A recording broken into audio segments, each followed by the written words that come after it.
This is a new MacBook Pro, and my name is Chris. I'm a software developer who just picked up this new MacBook today to be used as my daily driver moving forward.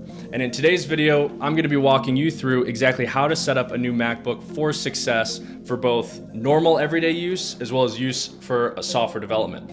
So the video is going to be broken down into three different parts. The first is customizing system settings, eliminating a bunch of the inconveniences that come built in with macOS, as well as adding a lot of quality of life improvements.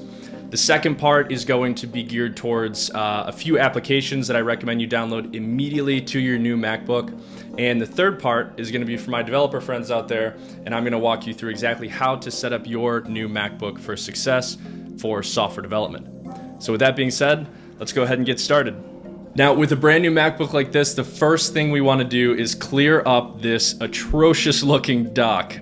Built in, Mac gives you all of these applications down here, and I know for one, I have zero intention of using 90% of these. So I will go ahead and clear these out. Okay, so our dock is all cleaned up, and we only have the apps down there that we know we're going to end up using quite a bit. So the first tool I want to show you how to use is the Spotlight tool. If this is something you haven't used before, I promise you by the end of this video, you're going to be using Spotlight a hell of a lot. So to open Spotlight, we'll go ahead and hit Command Space.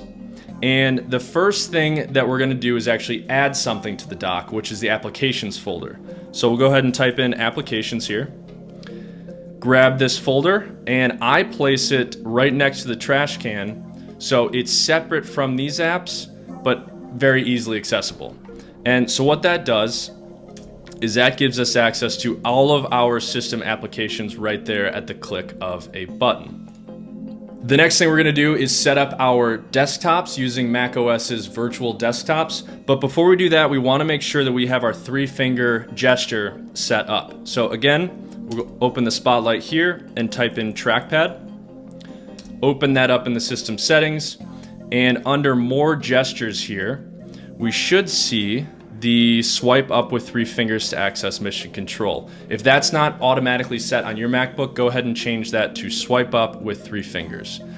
Now, if we use that 3-finger gesture where we go straight up on the trackpad, it gives us access to this section up here where we can see we only have one desktop open right now. I personally like to use 3. Some days it gets up to 4 to 5. It depends on the workload. It gets kind of hectic sometimes. So I will go ahead and add 2 more and click anywhere off the screen to get out of there. Okay, now that we have our virtual desktop set up, the next thing we're going to do is clean up the menu bar up here in the top right. So to do that, we'll go ahead and open the Spotlight again. So Command Spacebar. Menu bar, and you can select any of these that are saying show modern status in menu bar, show hearing in the menu bar. They'll all open the exact same tab within the settings. And in here, I like to always show the battery percentage. That way it's much easier to know exactly how much battery your computer has left. Now the next setting we want to change in the menu bar is if we scroll down and Spotlight here. So now that we know the shortcut to open up the Spotlight, we don't need it in the menu bar anymore. So we'll go ahead and click Do Not Show in the menu bar. And as you can see, when I turn that off, it removed it from the menu up here. The next thing we're going to go ahead and do is open Clock Options. And this is really personal preference. If you want to use a 24-hour clock, you can click that and activate that there. Some people do like to turn this off so they don't see the AM, PM. I personally keep it. To be honest, I don't mess with any of the clock settings, but again, MacBook is a very personal thing, so if that's your preference to change any of these, by all means, go ahead and do that. One app you can use to take complete creative control over your menu bar is a popular app called Bartender 4. It's the best for decluttering and organizing your menu bar exactly how you want, and comes with powerful features you can use to rearrange, hide, or show menu bar icons to suit your preferences, giving you ultimate control over the menu bar. Bartender lets you create custom menus, search for specific menu bar items, and access hidden icons with ease. The only hiccup here is that it is a paid app and costs $14. So if that is a tool that you want to invest in, I highly recommend it. And now that our menu bar is all cleaned up, we're going to go straight into our display settings. Turn automatically adjust brightness off. This is a personal preference. I'm not a big fan of how the screen will automatically adjust its brightness based off of sunlight or other ambient lighting, so I turn that off. If you want the most accurate color profile on your Mac, you can turn True Tone off. Personally, I like it, so I keep it on. And then we'll come into the advanced settings here and slightly dim the display on battery. This is typically turned on for new MacBooks. Mine was turned off for whatever reason, so I will leave that there. And now we'll come up into the appearance section. The first thing we're gonna do here is modify the scroll bars. So I turn scroll bars to always on. That way we're always able to see the scroll bars and navigate through any window that we have open. I also click jump to the spot that's clicked. And this allows us to, instead of having to click and drag all the time, we're able to just click down here and it'll automatically snap to the section of the window that we want. And now if we go ahead and click on desktop and dock, there is one thing that I like to change in here. And that is if we scroll down, I turn off automatically rearrange spaces based on most recent use. Now, if you remember with the 3-finger gesture to open up mission control, to be able to see your other desktops, what this does is built in, Mac will automatically rearrange your windows based off of how it thinks it should be. I personally keep each desktop for a specific use. Now, as a software developer, I use my first desktop for Chrome browsers, notes, reading documentation, things like that. I use my second desktop as my development environment, so VS Code is always open there. And my third desktop is for really anything else, mainly for video editing, so I keep up Final Cut Pro there. And with this setting turned off, it will not automatically rearrange. It'll keep everything exactly how you want it. Okay, and with that, now we're gonna go straight into the lock screen. And I turn this, so turn display off on battery when inactive. I change that to 10 minutes for both of these. At this point, we're gonna go straight into our notifications and make a few modifications for maximizing our productivity.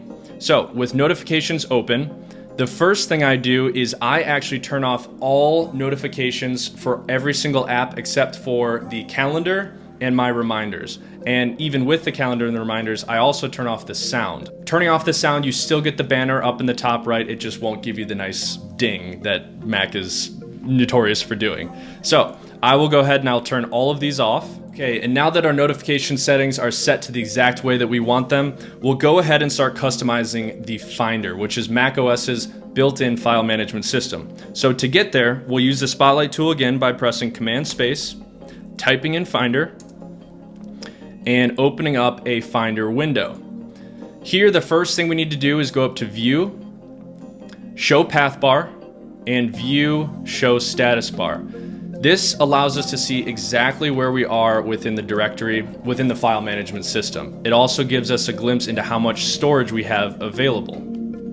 And so with the Finder still open, we will go ahead and customize the toolbar up here. So you can right click up here, click on Customize the Toolbar, and you can get rid of the things that you don't intend on using. So I don't use tags, so you can just drag and drop it out of there.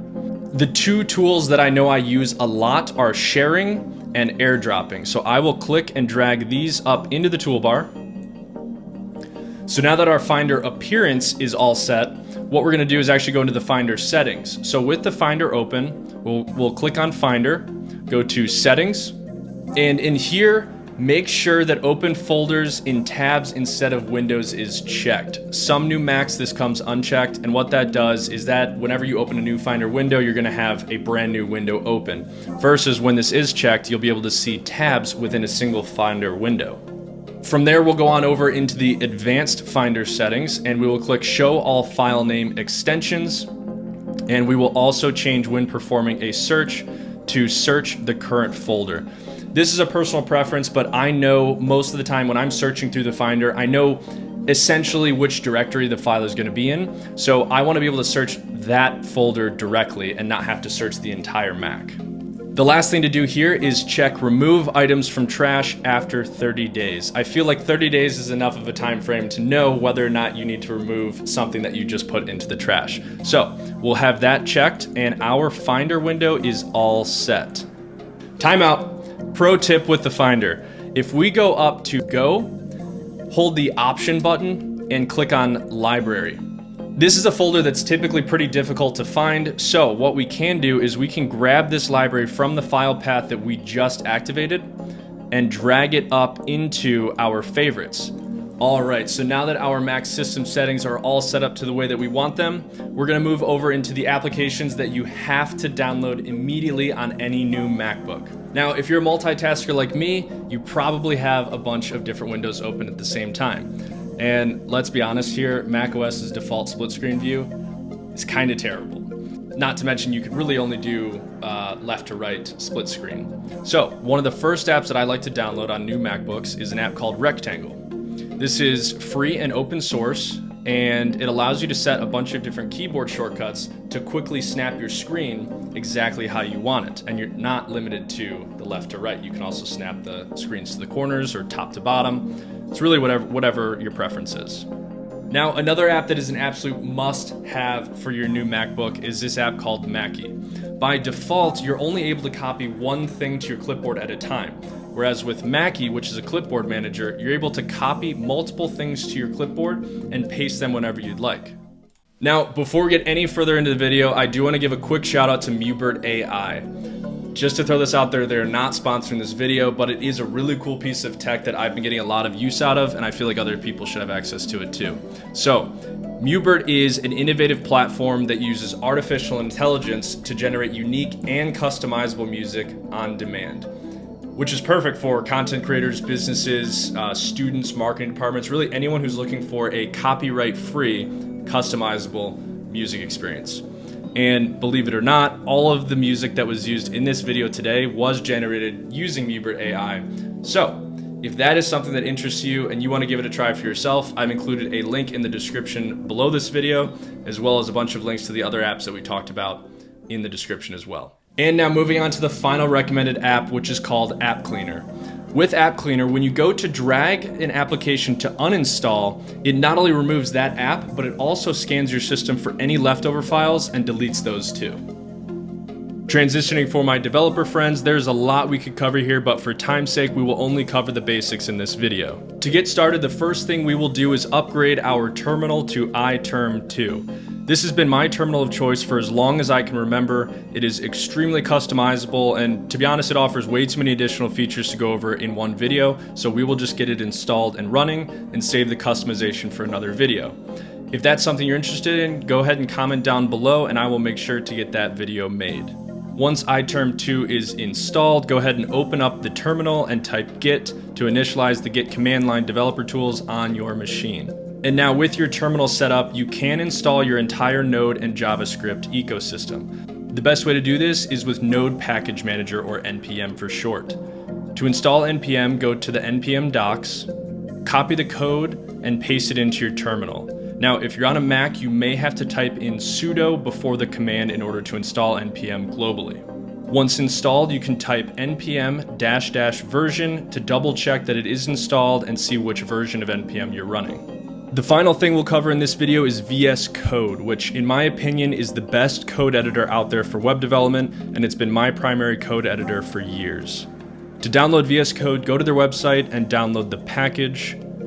Once downloaded and installed, a few extensions I recommend to enhance your workflow include Prettier, which automatically formats your code to make it look clean and consistent, ES7 React snippets, which provides shortcuts for common React code snippets, Auto Rename Tag for automatically renaming HTML tags when you change either the opening or the closing tag, and Live Server, which allows you to see changes you make to your code instantly in the browser.